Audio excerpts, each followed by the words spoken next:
कैलाशपुर, मथुरा के पास एक विनम्र गांव सूरज की रोशनी में नहाया हुआ है। अंतहीन खेतों के बीच किसान धनपति और सुमित्रा अथक परिश्रम करते हैं। उनके बेटे मोहन और सोहन उनसे जुड़ते हैं। उनकी युवा ऊर्जा उनके श्रम के भार के विपरीत है। धनपति की भौहें चिंता से सिकुड़ जाती हैं, जिससे उनके ग्रामीण जीवन की साधारण सुंदरता पर छाया पड़ जाती है। कैलाशपुर के खेत एक मौन बेचैनी छिपाते हैं, क्योंकि परिवार काम करना जारी रखता है।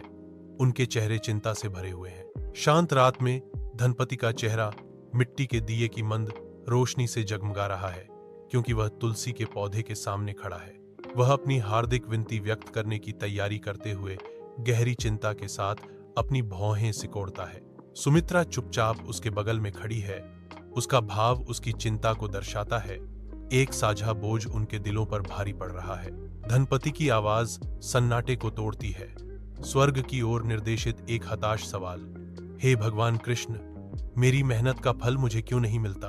उसका सवाल हवा में लटका हुआ है, अनुत्तरित, क्योंकि नरम रोशनी टिमटिमाती है, लंबी छायाएं डालती है, जो उसके संदेह के साथ नाचती हैं। सुमित्रा की निगाहें धनपति पर टिकी रहती हैं। उनके चेहरे पर सहानुभूति और साझा निराशा का मिश्रण अंकित है। एक निर्दयी धूप के नीचे कैलाशपुर गांव सूखे से तबाह हो गया है। इसके खेत बंजर हैं और फसलें मुरझा गई हैं, जो ग्रामीणों की निराशा को दर्शाती हैं। कभी जीवन यापन करने वाले तालाब अब सूखे से तबाह ग्रामीणों की बेताब प्यास को दर्शाते हुए दरार वाली मिट्टी के अलावा कुछ नहीं है। धनपति परिवार भी, जो कभी समृद्धि के प्रतीक थे, अब भूख और निराशा के निशान सहते हैं। उनकी ताकत हर गुजरते दिन के साथ फीकी पड़ रही है। लगातार सूरज की किरणें नीचे गिरती हैं, लंबी छायाएं डालती हैं, जो उजाड़ परिदृश्य में फैली हुई हैं, जो ग्रामीणों की फीकी होती उम्मीद का प्रतीक है। धुंधले कमरे में सुमित्रा रोती है। उसकी निराशा घर में गूंजती है। उसकी आवाज टूट जाती है, क्योंकि वह विलाप करती है, मेरे बच्चे भूखे पेट सोने जा रहे हैं। धनपति चिंता से भरा चेहरा लिए देखता है। वह चिल्लाता है। उसकी आवाज निराशा से भरी हुई है, कृष्णा, कृपया हमारी मदद करें। छायाएं लंबी होती जा रही हैं, निराशा की भावना को गहरा कर रही हैं। धनपति सोता है। अनजान की दिव्य सपना अब शुरू होने वाला है। एक सपने में एक दिव्य दृष्टि अस्तित्व में झिलमिलाती है। भगवान कृष्ण पुकारते हैं। उनकी आवाज अलौकिक स्थान में गूंजती है, यमुना के तट पर आओ। धनपति अपनी नींद में हिलता है। उसके होठों पर एक हल्की मुस्कान आती है, क्योंकि दिव्य निमंत्रण बना रहता है। जैसे ही भोर होती है, धनपति यमुना नदी के किनारे पहुंचता है। हवा एक अलौकिक प्रकाश से भरी होती है। एक दिव्य उपस्थिति दृश्य को सुशोभित करती है। श्री कृष्ण शांति से पानी के किनारे खड़े हैं, आंसू बहते हुए। धनपति चिल्लाती है, कृपया मेरे सवाल का जवाब दें। उसकी आवाज शांत पानी में निराशा के साथ गूंजती है, दिव्य बच्चे से सांत्वना मांगती है। भोर होती है, जो यमुना नदी को सोने के रंगों से रंगती है, क्योंकि कृष्ण अलौकिक प्रकाश में नहाए हुए धनपति के बगल में शांत चिंतन में खड़े हैं। कृष्णा बहते पानी की ओर हाथ उठाते हुए नदी प्राचीन रहस्यों को फुसफुसाती है।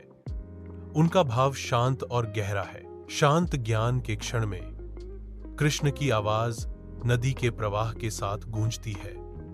भाग्य पिछले जन्मों के कर्मों का फल है। वह जारी रखता है। उसके शब्द युगों का भार लिए हुए हैं, लेकिन प्रयास से नया भाग्य बनाया जा सकता है। धनपति कृष्णा को देखता है, नदी के बहते ही गहन शब्दों पर विचार करता है। उगते सूरज के नीचे श्री कृष्ण का आज्ञाकारी इशारा यमुना नदी को निराशा के मंच में बदल देता है। धनपति की भयभीत निगाहें एक बर्तन के निर्दयी गहराई में उतरने का अनुसरण करती हैं। एक हताश संघर्ष शुरू होता है, क्योंकि आंकड़े धाराओं के खिलाफ लड़ते हुए नदी में कूद जाते हैं। जीत और त्रासदी आपस में जुड़ जाती हैं, क्योंकि कुछ लोग किनारे तक पहुंचते हैं, जबकि अन्य लहरों के नीचे गायब हो जाते हैं। नदी अपना हक जताती है। उगते सूरज की पृष्ठभूमि में जीवन की नाजुकता की एक स्पष्ट याद दिलाती है। सुनहरी रोशनी यमुना नदी को नहलाती है, क्योंकि कृष्ण बचे लोगों को देखते हैं। थके और हताश बचे हुए लोग एक साथ इकट्ठा होते हैं। कृष्णा नदी की ओर इशारा करते हैं। जिसकी सतह धोखे से शांत है। कृष्णा दृढ़ निश्चिंतता से कहते हैं, नाव पर सभी ने कड़ी मेहनत की, लेकिन भाग्य से कुछ बच गए और कुछ डूब गए। वह आगे कहते हैं, एक मुश्किल से जीती गई सच्चाई बताते हुए, जो तैरने की कोशिश करते थे वे जीवित रहे। यमुना नदी चुपचाप बहती है, जो सुबह के सूरज को दर्शाती है। धनपति घर लौटता है। उसका चेहरा शानदार रोशनी में चिंता का एक कैनवास है। वह सुमित्रा को दिन की घटनाओं को सुनाना शुरू करता है। उसकी आवाज अनकही आशंकाओं से भरी हुई है। सुमित्रा ध्यान से सुनती है। उसकी शांत उपस्थिति धनपति के संकट के विपरीत है। अटल विश्वास के साथ सुमित्रा धीरे से आश्वासन देती हैं, आज भी हम भगवान के प्रति भक्ति, करुणा और सच्चाई के माध्यम से अपने अगले जीवन का भाग्य लिख सकते हैं। कैलाशपुर के हृदय में धनपति का परिवार गहन भक्ति का जीवन जीता है। उनके दिन निस्वार्थ सेवा से भरे हैं। खराब समय के बावजूद उनकी उदारता की कोई सीमा नहीं है। थोड़े में भी वे खुले दिल से अपना भोजन साझा करते हैं। उनकी दयालुता के कार्य गांव में गूंजते हैं, जो उनके अटूट विश्वास का प्रमाण है। हर भाव भंगिमा में उनकी गहरी सहानुभूति का प्रतिबिंब। सूर्य के सुनहरे आलिंगन में खेत जागते हैं। इसके खेत पुनर्जन्म और प्रचुरता के वादे के साथ हलचल कर रहे हैं। पृथ्वी, जो कभी बंजर थी, अब जीवन से भरपूर है, जो हवा में धीरे धीरे झूमते हुए जीवंत फसलों की पंक्तियों को प्रदर्शित करती है। सुनहरी गेहूं हवा में नाचता है, जो समृद्धि की लहरें परिदृश्य में फैलती हैं। गांव, जो कभी निराशा से घिरा हुआ था, अब नई आशा और उत्साह से चमक रहा है। बच्चों की हंसी हवा में गूंजती है। उनकी चंचल ऊर्जा भूमि की नई जीवन शक्ति को दर्शाती है। खेत फलते फूलते हैं, लचीलेपन का प्रमाण है, क्योंकि दुनिया के इस एक बार भूले हुए कोने में जीवन फिर से पनपता है। एक फीके सूरज के नीचे कुरुक्षेत्र युद्ध का मैदान क्षितिज तक फैला हुआ है, जिसकी हवा धूल और खून की गंध से भरी है। नरसंहार के बीच भगवान कृष्ण अर्जुन के बगल में खड़े हैं। उनकी आकृतियां उजाड़पन के खिलाफ स्पष्ट हैं। भगवान कृष्ण का दिव्य आभास युद्ध के मैदान की गंभीर वास्तविकता के विपरीत है। भगवान कृष्ण दृढ़ विश्वास के साथ कहते हैं, हे अर्जुन, भाग्य का निर्णय बदला नहीं जा सकता, लेकिन सही कर्म और भक्ति के माध्यम से आत्मा उच्च लोकों में जा सकती है। उनकी बातें तबाह हुई भूमि में गूंजती हैं, अराजकता के बीच सांत्वना और मार्गदर्शन प्रदान करती हैं। खुले आसमान के नीचे दो छात्र अध्ययन में डूब जाते हैं। उनके प्रयास समर्पण में एक दूसरे को दर्शाते हैं। एक छात्र आगे कूदता है, उसके चेहरे पर विजयी मुस्कान फैल जाती है, जबकि दूसरा लड़खड़ाता है।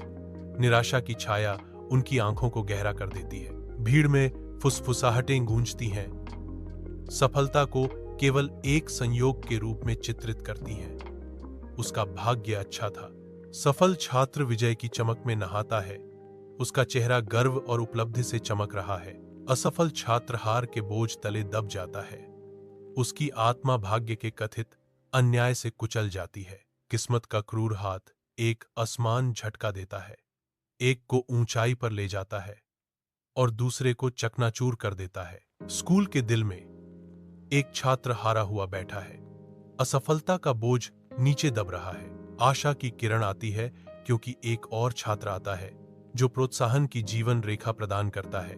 धैर्यपूर्वक वे एक कठिन अवधारणा को स्पष्ट करते हैं, जिससे दूसरे की क्षमता में विश्वास की चिंगारी भड़क उठती है। जैसे ही समझ आती है, निराश छात्र सीधा होने लगता है।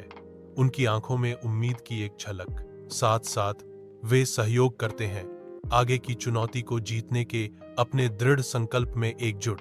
भविष्यवादी स्कूल चमकता है, प्रगति और नवाचार का प्रतीक। एक और छात्र आगे बढ़ता है, अपने पल को भुनाने के लिए तैयार।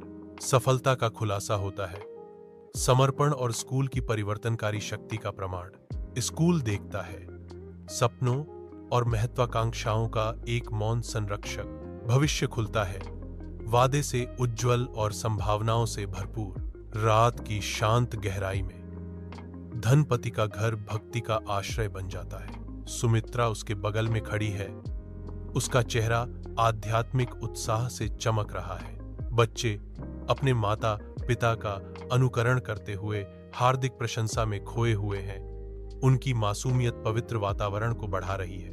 कोमल प्रकाश में स्नान करते हुए परिवार का विश्वास में एकता गहन शांति और दिव्य संबंध का वातावरण बनाती है। कैलाशपुर गांव सुनहरी धूप में खिलता है, जो उद्देश्य और समृद्धि में एकजुट समुदाय को दर्शाता है। गांव वाले एक दूसरे की सहायता करते हुए सहयोगी ऊर्जा से गुंजारित होते हैं, जो उनके घनिष्ठ समाज के संबंधों को मजबूत करता है। सांप्रदायिक भावना के बीच धनपति परिवार उदारता के प्रतीक के रूप में चमकता है, जो निस्वार्थ सामुदायिक सेवा में सक्रिय रूप से लगा हुआ है। धनपति परिवार मुस्कुराहट से चमकते हुए और समर्पण के साथ परोपकारिता के सार का प्रतीक है। कैलाशपुर का हर कोना एक ऐसे समाज को दर्शाता है जहां आपसी समर्थन और सामूहिक कल्याण केवल आदर्श नहीं बल्कि वास्तविक जीवन की सच्चाई है। कैलाशपुर के जीवंत रंग और खुशमिजाज ध्वनियां एक ऐसे समाज का चित्र प्रस्तुत करती हैं जहां समृद्धि साझा की जाती है और समुदाय को संजोया जाता है। अपने घर की शांति में धनपति और सुमित्रा एक शांतिपूर्ण क्षण साझा करते हैं। संतोष कमरे में भर जाता है। उनकी साझा यात्रा का मूक प्रमाण वे जानते हैं कि उन्होंने कड़ी मेहनत और समर्पण के माध्यम से अपना भविष्य बनाया है। उनके भाव समर्पण का प्रतिफल गहरी संतुष्टि दर्शाते हैं। भोर की सुनहरी रोशनी में नहाए हुए धनपति और सुमित्रा यमुना के किनारे शांति से खड़े हैं। उनके चेहरे स्वर्ग की ओर मुड़े हुए हैं। एक हल्की हवा पेड़ों से फुसफुसाती है, क्योंकि धनपति हार्दिक आभार व्यक्त करते हैं। धन्यवाद भगवान कृष्ण, हमें अंधकार से गुजरने के लिए मार्गदर्शन करने के लिए। सुमित्रा ने अपनी भावना व्यक्त करते हुए कहा। उनकी आवाज श्रद्धा से भरी हुई थी। हम हमेशा आपके ठणी हैं। यमुना धीरे धीरे बहती है, सुबह के सूरज को प्रतिबिंबित करती है, मानो उनकी प्रार्थनाओं को भगवान तक ले जा रही हो। उनके चेहरे शांति बिखेरते हैं। अतीत की परीक्षाएं अब एक दूर की स्मृति हैं, जो गहन कृतज्ञता की भावना से बदल गई हैं। विश्वास और कृतज्ञता में एकजुट धनपति और सुमित्रा पवित्र नदी के किनारे सांत्वना पाते हैं। उनकी यात्रा पूरी होती है। अपने शानदार घर में धनपति बैठे हैं, जो अपने बेटों से घिरे हुए हैं, जो धन और ज्ञान का प्रतीक है। धनपति जोर देकर इशारा करते हैं। उनका चेहरा वर्षों के ज्ञान से अंकित है, क्योंकि वे अपनी शिक्षाओं को प्रदान करते हैं। भाग्य और प्रयास एक ही सिक्के के दो पहलू हैं। धनपति दोनों के महत्व पर जोर देते हुए कहते हैं। धनपति आग्रह करते हैं, हमेशा अपना सर्वश्रेष्ठ प्रयास करें, कड़ी मेहनत से कभी भी पीछे न हटें और सबसे बढ़कर भगवान में विश्वास रखो। धनपति सलाह देते हैं, वह तुम्हें तुम्हारे मार्ग पर मार्गदर्शन करेंगे। अविरत धूप के नीचे मोहन, सोहन और उनके पिता कैलाशपुर के विशाल खेतों में एकजुट खड़े हैं। उनकी गतिविधियां समर्पण का नृत्य हैं, जो वर्षों के साझा श्रम और अटूट पारिवारिक संबंधों का प्रमाण है। पिता का झुर्रीदार चेहरा उनके काम और उनके परिवार दोनों के प्रति एक शांत समर्पण को दर्शाता है।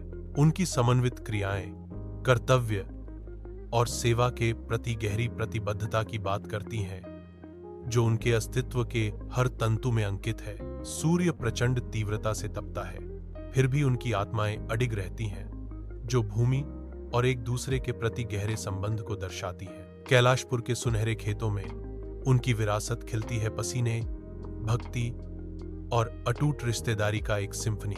कैलाशपुर गांव शांत प्रकाश में जागता है। हर छप्पर की छत भोर में नहाती है। एक सुनहरा रंग जीवंत खेतों पर छा जाता है, जो प्रचुरता और शांति का वादा करता है। ग्रामीणों का कदम कोमल उद्देश्य से है, जो भाग्य और लगन को दर्शाता है। प्रत्येक कदम एक गहरी जड़ वाली समुदाय की शांत शक्ति के साथ गूंजता है। चेहरे जीवन की लय की समझ को दर्शाते हैं, जो अनकही कहानियों से अंकित है। गांव लोगों और प्रकृति के बीच सामंजस्य के प्रमाण के रूप में फलता फूलता है। गोधूली की हल्की रोशनी से नहाए एक कमरे में धनपति और सुमित्रा बैठे हैं। उनके चेहरे समय की कहानियों से अंकित हैं, जो उनके पोते पोतियों के उत्सुक चेहरों से घिरे हुए हैं। जैसे ही वे भगवान कृष्ण की शाश्वत कथाओं को बुनने की तैयारी करते हैं, हवा प्रत्याशा से घनी हो जाती है। हर पोता पोती झुकते हैं, आंखें खुली, किंवदंतियों के रहस्यमय क्षेत्रों में जाने के लिए तैयार। कमरा शांत हो जाता है, हर दिल एक साथ धड़कता है, एक पवित्र कहानी के शुरुआती शब्दों का इंतजार कर रहा है। धनपति की आवाज कोमल लेकिन गूंजती हुई कमरे को भरने लगती है, दिव्य प्रेम और पौराणिक युद्धों की जीवंत तस्वीरें बनाती है। रात गहरी होती है, लेकिन धनपति के घर की दीवारों के भीतर कृष्ण की कहानियों का प्रकाश हमेशा उज्ज्वल चमकता है, जो पीढ़ियों को एक साथ बांधता है।